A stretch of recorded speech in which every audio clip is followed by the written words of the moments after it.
Hello everyone. तर आज आपण बनवणार आहोत तुमच्या आवडतीचे उपवासाचे साबुदाणा पापड, एकदम घरगुती सोप्या पद्धतीने. चला तर मग इथे आता मी साबुदाणा भिजत घालत आहे.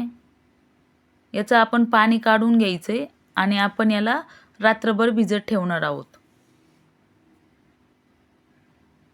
हे बघा, आपला साबुदाणा खूप छान प्रकारे भिजलेला आहे.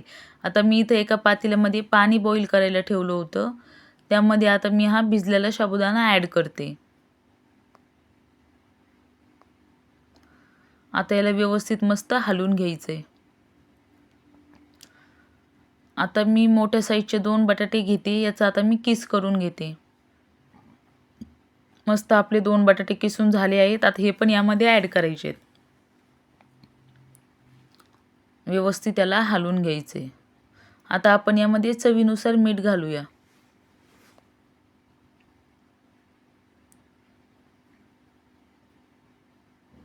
बघा, आपलं बटाट्याचं मिश्रण खूप छान प्रकारे शिजलेलं आहे. उकळी आलेली आहे. आता आपण याचे पळी पापड टाकून घेऊया. तुम्हाला जेवढ्या साईजचे पाहिजे तुम्ही तेवढ्या साईजचे बनवू शकता.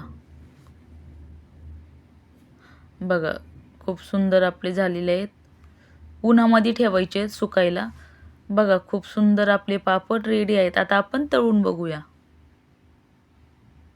वाव, खूप सुंदर फुगले आहेत. खूप छान असे कुरकुरीत झालेले आहेत. हे बघा, तुम्हालाही उपवास असेल तर तुम्ही ही रेसिपी नक्की ट्राय करा.